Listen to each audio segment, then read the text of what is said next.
Yay! All righty. Welcome to Authors Unite. I am Kindar, the Tiger Writes. And I am Isadora, the Isadora. I'm CK or Carrie, whatever you please. And today we are going to address NaNoWriMo. And I say address because I don't believe any of us participate. Are you kidding? That's how you pronounce it. Well, that's how I pronounce it. NaNoWriMo, national. As a human being, I pronounce it as nano writing. Like I know it's not, but that's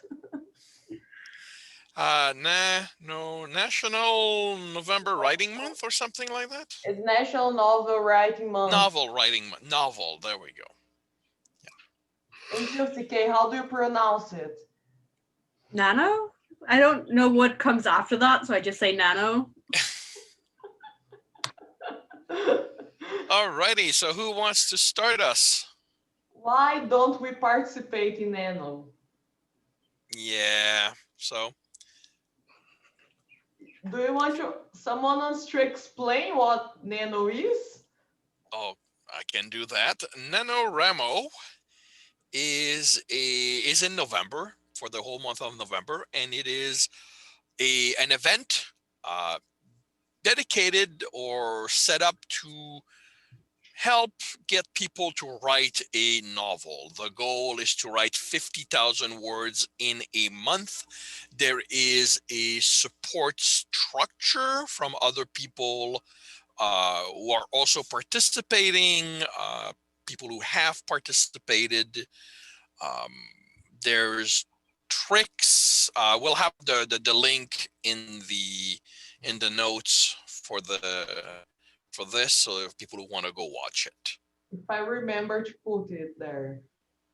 If I'll do my best. You Google NaNoWriMo. I'll go search for the link and I'll give it to you. Did I forget anything?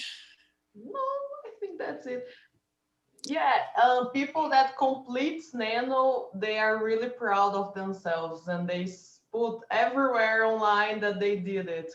You can also get a badge when you succeed. Yeah. Last year I tried to participate and it lasted 5 days. You can see on my YouTube channel. So why are you not participating this year then? Because last year it lasted for 5 days. I don't want to fail again. Okay. Just kidding. It's because I don't personally I don't think like actually the good question is why aren't you participating? Because like I hate writing every day, pressure on. I never do that. If I do that, I burn out and stop writing for 10 months. So it doesn't work for me. And you that writes every day.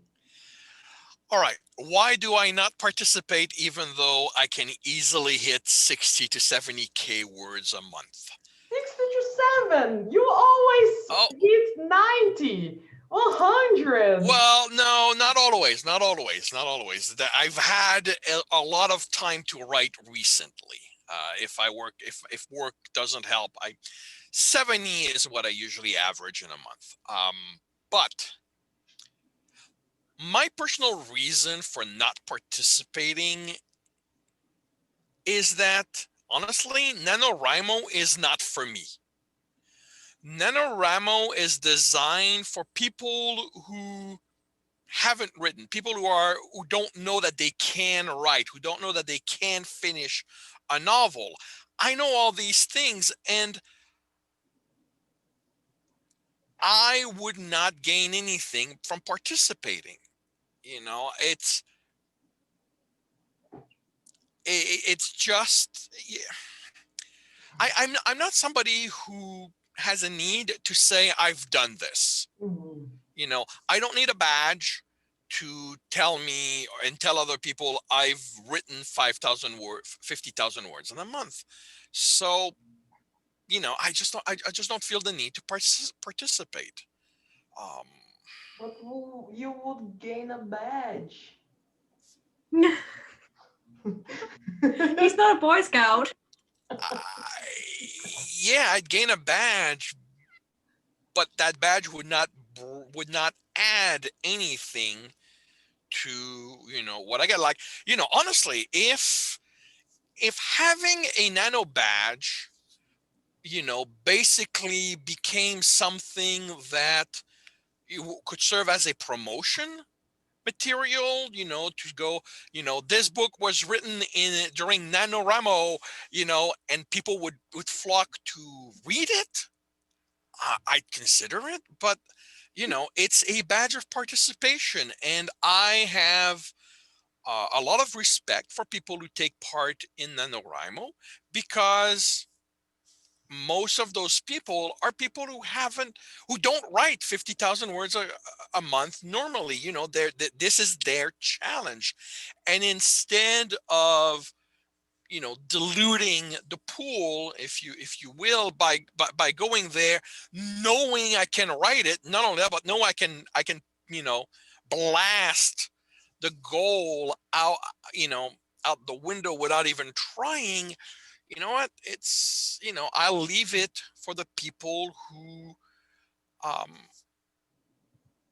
for Mm. whom it means something. And Juicy That's fair. I've never really participated either. And basically because, well, for one part, it's in November. And in November, I like to publish instead of write because my granddad had his birthday and his death day on the 20th of November. So I kind of use that date as something that means something to me. Also, I just, same as Kinder, I write better when I'm not on a schedule in a way. Like, I can finish a book. I have finished multiple books. I know I can do that. All of them above 50,000. And I can do it fairly quickly as well. So the whole challenge of it doesn't challenge me in a positive way. Mm-hmm. But having that time limit creates a sort of pressure in my mind that is really unhealthy for me. So I think I would probably break down instead of actually accomplishing anything. So it's not for me. Mm-hmm. And what about sometimes some writers choose to do nano because they do a completely different project? Like usually they write this kind of stuff, and during nano they will try to write a novel about something they never tried before. Would you do it if considering this? Well, I do Uh, that all the time. well, that's kind of my problem. Like, I am working officially on 3 projects right now. Three. On top of that, I have 2 projects that I'm also working on where I'm not supposed to touch these projects. I don't have the time to work on them. And now I've got a third that's bouncing in my head that I am suspecting it's the one I'm going to be working on today instead of either of the two. So I don't need, I like, again, Nano would not bring me anything because I'm already doing that. Mm-hmm. So. Can I just say, stress tiger is scary tiger. It's like, Yeah, and yeah, it's just, it's a mix of amusing and annoying having this. It's amusing because, you know why would I complain about having more stories to write? It's annoying because I'm not actually having the time to write them. So I'm happy that I'm actually able to stick to the main projects that are scheduled, and those 3 are just going to bounce in whatever free time I can find and energy I can find after that. But there are days where I'm going, I just don't have the time. I don't want more projects. I currently have two like big projects I'm working on, both of them series, where at least the first one is completely written. And I found that sometimes this whole idea of a big series that I need to finish all of it before I can publish the first one, because if I don't do that, I'm gonna mess something up and the series will never be completed. But the idea of having this major project is kind of energy draining sometimes. So I've taken to doing smaller ones here and there. Like I did a 20K book just a few months ago, I think. The Loki story. Yeah, that I wrote in a single day. Like, okay, well, yeah, a single day. Sat down in the afternoon and continued writing until I had 10,000 words, and then edited and somehow managed to add another 10,000 words, which wasn't planned but turned out really well. And that just kind of released some pent up energy, I think, kind of broke a barrier between me and writing. So I enjoy these kind of small projects because they prove to me that I can still write, even though I'm scared of my big projects, because writing the third book of a series is kind of like, it's harder than writing the first one because you have all these things you need to keep. Do you say red threads in English? Is that a thing? Doesn't Not seem like it. that doesn't ring a bell. Okay. We have that saying in Danish, where like you have one red thread going through the entire story. I don't know how else to explain it. Well, I would say keeping track of the continuity, but it feels like you're talking more about the subplots than the. Yeah, sort of like imagine a weaved square of fabric that you just have a single red thread that sort of follows along somewhere, like it can go here and there, and you just need it to go from start to finish all the way through. Yeah. And when you're writing a third book, you have a lot of these little threads that you need to continue. Yeah. You see, I don't have that many because even in series, I tend to my small threads, I tend to keep them to one book only. I'll have an arc that covers the entire series, but overall, the subplots for me are I try to keep them self-contained or not important enough that if they're never picked up again, people will care. So that, a book or two down the line, I can go, oh, right, I got this character I haven't done anything with. Why don't we do this now? Which happened in book 4 of the Tristan series. Yeah, book 4. Because in book 2, I sort of set up a character. She's literally just a background. She's an excuse for stuff to happen. And book 4 was a little light in the plot, like we were, not much was happening. So we kind of went, well, you know what? She's still running after these characters. So why don't we bring her? Why don't we have her catch them and become a hurdle for them to overcome to finish the book? And knowing that, I sort of brought her back one book before as a quick cameo so that it would sort of be hinted. But, if she had never showed up, nobody would have cared. Oh my God. I'm not a plotter, so I kind of accidentally did a lot of things in this first series I'm trying to write. And I still have unanswered questions from book 1 that people will actually really care about that I haven't gotten to in book 2, but which have sort of um, Disappeared. sort of made a whole lot of a mess in book 2, but people just won't realize that that is exactly what did it until book 3. Mhm. I kind of made a simple book and then I just expanded it in the sequel, and then I'm Yeah. just Mm-hmm. Yep. Done that. I know how that goes. I would say that's the really hard to same write. thing. Like I can't relate to what Kinder said because that would never happen to me since I plot everything. Like how come you can let your character appear out of nowhere and you're like, what are you doing here? No, bye. Delete. I, for me, like we were talking about in the chat a little bit, I just let the characters go loose. Like, Yeah. the outline is a fence for me, and the characters sort of go anywhere within that fence, and once in a while they'll even break the fence and go outside of that, and then I have to expand the fence so that it'll bring them back into the story because I can't let them go too wild.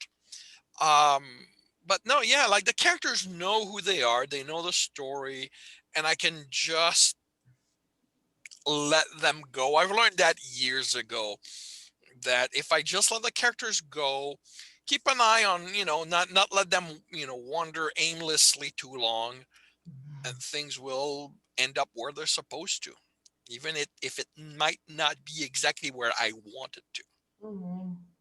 I had the perfect ending, I thought, planned for the first book of my series. And then halfway through that book, my MC kind of decided, hey, I'm gonna throw a temper tantrum. And she kind of spoiled the whole thing. So now that perfect ending I had in mind for book 1 might come in book 3 as a subplot, or might just be like book 4 or 5. Yeah, yeah. Maybe sometimes I struggle with that because, like I was telling Kinder today, that I need the perfect character to fit that role, otherwise my story doesn't work. I've tried to let them go loose, but then I just stop writing eventually. So I Well, have to choose well some character that I know they will do what I want. Otherwise, I won't finish. and we're all different.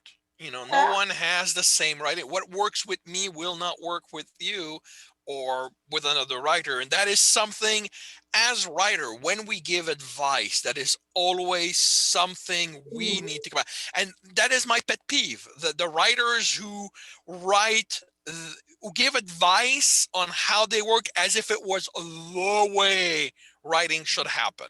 Yeah, this is I I've addressed it already in a previous video, so go watch that. Go read that.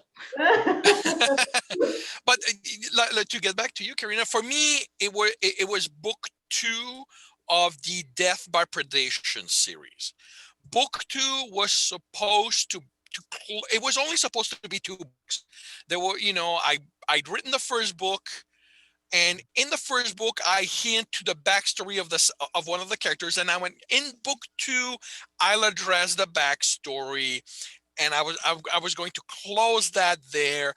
And I'm 3 chapters from the end, where they're going to conclude the mystery, and they're going to go home, and one of the character literally walks away from the other one. Their relationship is just done.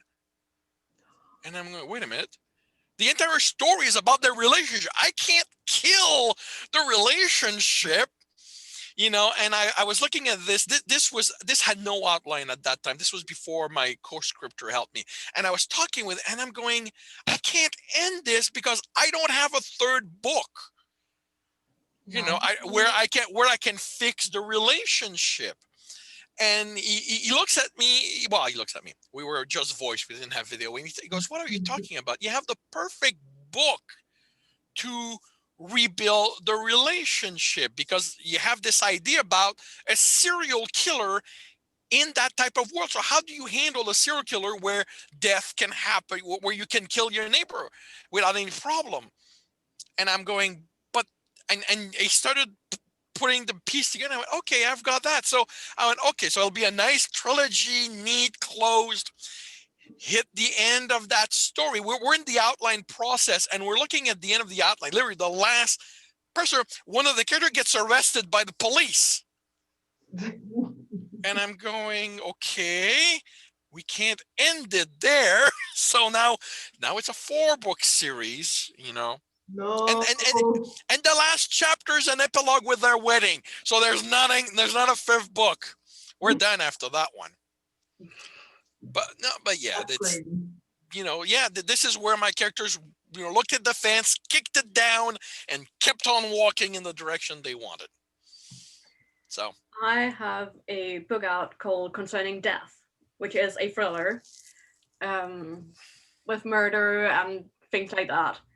And I spent this whole book like building up a relationship between all these characters, like basically giving my main character a new family.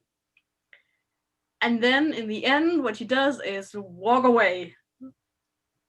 And she's like, she has nothing to walk towards. She's just walking away from everything she has ever known. And I'm like, yeah, okay, you want to do that? Readers are gonna hate me for this. And I kind of have a plan of making a sequel for that, but well, they caught the murderer in the first book, so I want to do a trial in the second book. Good. And just maybe try to see if it's possible for them to have like a happy-ish ending. But at the same time, if people get a negative ending in the first book, they're gonna be so disappointed by a happy ending in the sequel. And well, I mean, in a sequel, what I think as a reader, what I would need is for the consequences of her walking away to be explored. yeah, definitely. You know, because, you know, hopefully there's a reason why she walks away, and there's enough in the first book that it won't feel too much out of left field. But the characters may not know those reasons, and, you know, there will be, you know, there'll be consequences. You know, this is what happened with me and Death by Perdition. You know, book 3 becomes about, you know, one character wanting nothing to do with the other one, the other one wishing they'd get back together, and the serial killer in the middle going, if I fix the relationship, maybe my life can mean something. Yeah, like that. Yeah, well, this is, you know, this is where it becomes interesting to write, because, you know, Love matchmaker. Well, yeah, yeah, this is the thing, is how, you know, how does a serial killer goes about fixing somebody else's relationship? So, have either of you ever read Emma by Jane Austen? No. No, okay. She's like the classic matchmaker. I'm just in my head now imagining her walking around with a bloody knife going, You two will stay together for better or for worse. Well, yeah, it's not quite that, but this is where it got fun, because this becomes, you know, okay, so how do I, you know, I know what my ending is supposed to be, so how do I get them back together when the catalyst is a series of death happening throughout the book? You know, and when they do get together, they can't help but start screaming at one another. I love that. Well, no, because that's the thing. Just Basically, a bit of the backdrop is one of the character, Trembor. I discovered at the end of book 2 that he has been in an abusive relationship before. You discovered? Yes, I discovered. I did not know that. I did not know he'd been in an abusive. And the thing is, book 1 was already published, so I could not go back and seed it in that one. So it feels a little out of left field, but you know what. But I explain it in book 3. And Marlowe, the other character, when he gets stressed, he becomes very domineering, which was exactly the behavior that the abuser Trembor lived with for a while was like. So that's what causes the break. And every time they get together in book 3, it's under stressful situation. So Marlowe starts getting domineering right off the bat. Trembor, starts being combative because he doesn't want to have anything to do with somebody like that. So yeah, they start screaming at each other, and at least once the serial killer is able to escape because of that.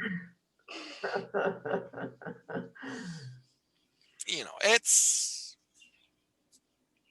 interesting. but again, it's about exploring the consequence, and you can write books on consequences, like I think that as a writer, that is one interesting thing to do, is exploring consequences. You want a trial, but the thing, your book doesn't have to be only about the trial.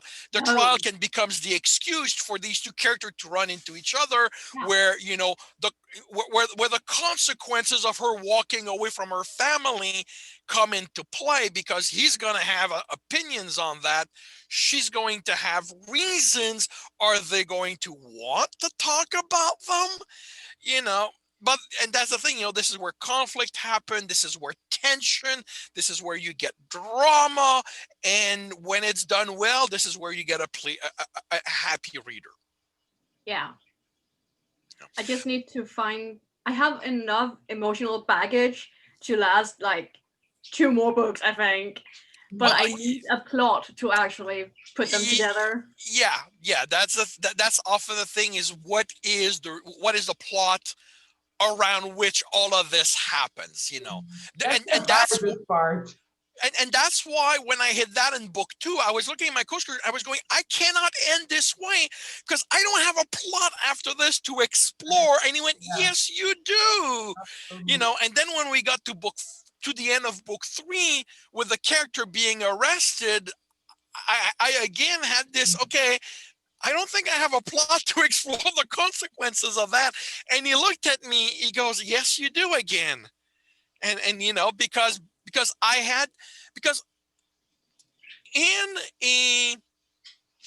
in a world where predation among each other can happen, I had this idea way early of what happens when you find a body, and through the investigation you find out that this guy officially died 5 years ago. Captain Jack Harkness. Sorry? Captain Jack Harkness. Well, yeah, but there's no supernatural. There's nothing, like it's a normal world, other than predation is allowed. So that was just an idea. But basically, when put it there, because here you're dealing with the mob, you're dealing with organized crime, and that became a small thread in the previous book that all of this, and they meshed together, and I went, okay, now I can explore it, but we got a wedding at the end of this book because I'm not having a 5th book on this. We got 10 minutes, guys. 10 minutes. Cool.